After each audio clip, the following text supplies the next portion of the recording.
या let's start with the video guys. आप सबको ऑब्वियसली आप 12th एग्जाम अभी बहुत पास में आ रही है, बोर्ड एग्जाम्स हार्डली अभी 1-2 महीने रह गए आपको रिवीजन। अभी तो आपके ऑब्वियसली आपके फर्स्ट रीडिंग तो कंप्लीट होकर आप सेकेंड थर्ड फोर्थ आपके बहुत रिविजन चालू होंगे।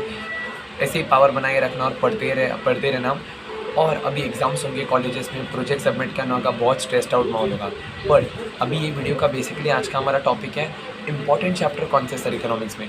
इकोनॉमिक्स ऐसा सब्जेक्ट है ना कि 12th में सारे student obviously they are planning कि सर ये सब्जेक्ट अच्छे से हो जाए बस एक बार। ये सब्जेक्ट हमको बहुत डिफिकल्ट लगता है, इसकी लैंग्वेज हमको नहीं समझ में आती या फिर ये बहुत लेंदी सब्जेक्ट है। ऐसा कुछ नहीं है गाइस। अगर आपने प्रॉपरली इकोनॉमिक्स पढ़ा होगा या फिर अगर आप एक प्रॉपर गाइडेंस फॉलो करोगे जो मैं आपको ऑब्वियसली दूंगा, तो उससे आपको ये सब्जेक्ट एकदम बहुत इजी जाएगा और आपका पेपर भी बहुत आ जाएगा।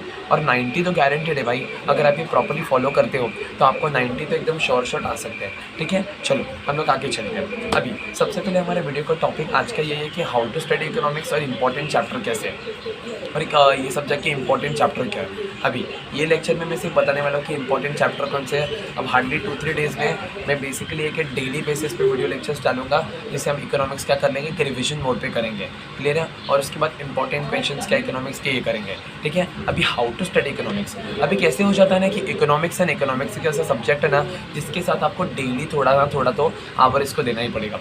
एटलीस्ट 1 आवर 2 आवर आपको थोड़ा ना थोड़ा इसको पढ़ना ही पड़ेगा।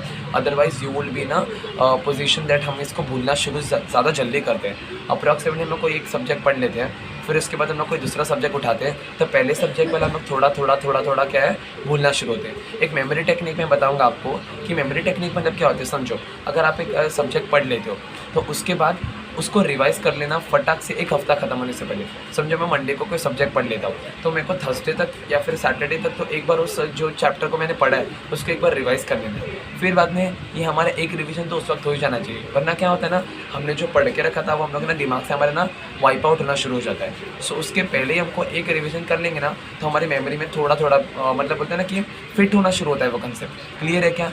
अब सर इकोनॉमिक्स में इंपॉर्टेंट चैप्टर कितने हैं। अभी देखा जाए तो इकोनॉमिक्स में टोटल 10 चैप्टर्स है। ऐसे देखा जाए तो टेक्निकली 10 है, बट अगर एकदम प्रैक्टिकली देखेंगे तो 3+A 3A+3B तो टोटली है हमारे पास 11 चैप्टर्स।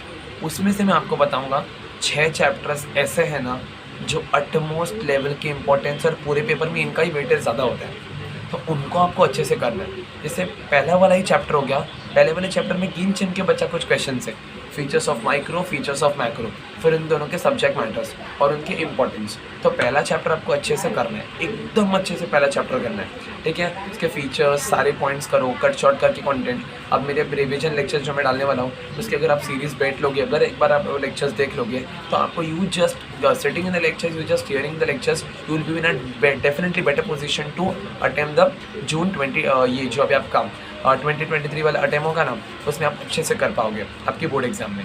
क्लियर है क्या। चलो नेक्स्ट स्टेप ना यूटिलिटी वाला कंसेप्ट। यूटिलिटी कैसा, यूटिलिटी वाला चैप्टर भी बहुत इंपॉर्टेंट आता है। उसमें से डू यू अग्री में क्वेश्चन पूछ सकते हैं।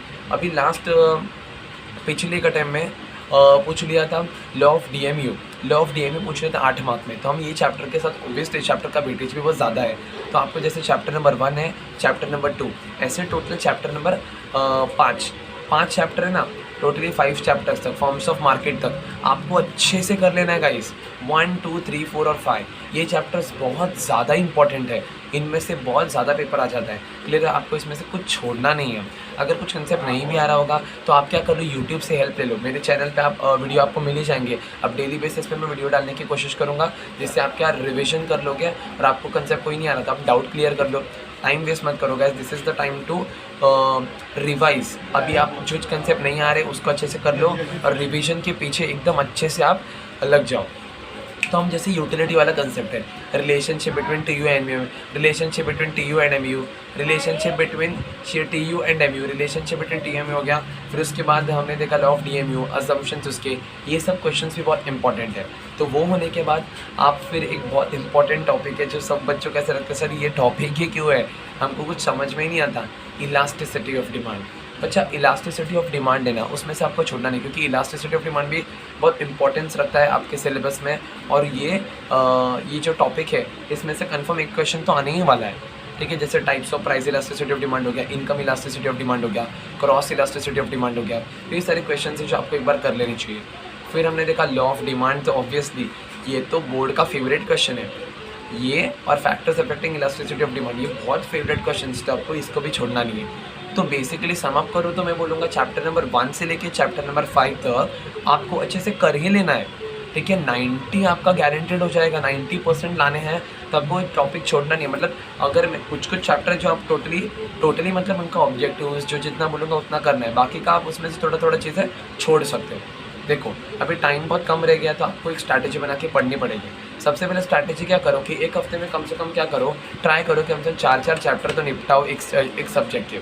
एक हफ्ता है आपके पास, 7 दिन है, आप 4 चैप्टर तो आप कर ही सको, क्योंकि अभी साल एंड होने आया है, मतलब आपके डायरेक्टली बोर्ड एग्जाम्स है, तो उसमें आपका कुछ ना कुछ तो पढ़ के हुआ ही होगा। सो अभी है कि इंपॉर्टेंट चैप्टर्स को अच्छे से ग्रास्प कर लो, ठीक है, सो दैट आपको बाद में दिक्कत नहीं आएगी। जैसे आपके जनवरी बोर्ड पे लग जाएगा ना, आपको अभी डर लगना शुरू हो जाएगा, क्योंकि फेब में एग्ज़ाम है, तो उसके पहले आपको अच्छे से चीज़ों को एकदम अच्छे से दिमाग में आपको फिट कर लेना है। फिर कॉलेज के तुम्हारे प्रीलिम्स स्टार्ट हो जाएंगे, प्रोजेक्ट सबमिशंस वाइवा हो जाएगा, फिर तुम्हारा बहुत टाइम वेस्ट होना शुरू हो जाएगा। सो दैट उसके लिए कह रहा हूँ कि अच्छे से लेक्चर्स देख लो, रिविजन कर लो, ठीक है। जैसे हमारा चैप्टर 1, 2, 3 हो गया, फिर 4 और 5 सप्लाई एनालिसिस करके एक जो चैप्टर है हमारा, जिसमें लॉ ऑफ सप्लाई है, बैकवर्ड बेंडिंग सप्लाई का।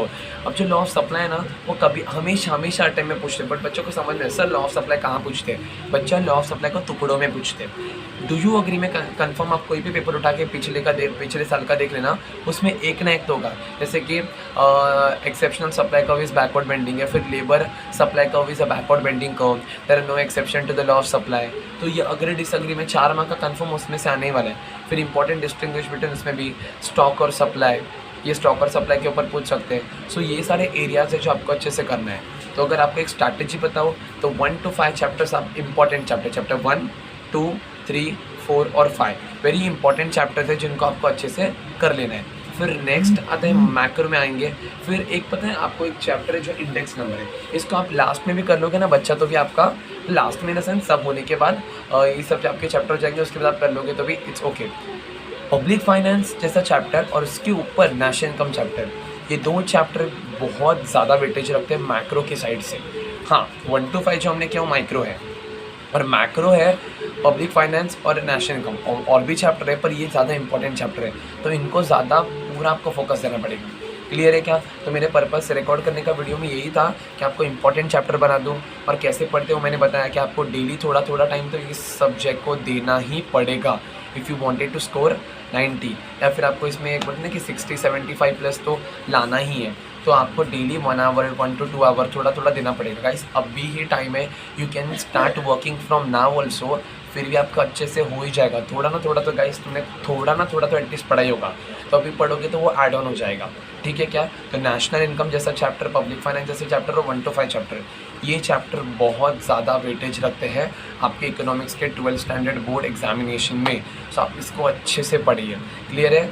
तो आप एंड टाइम तक मत रुकिए कि एग्ज़ाम आएगी तब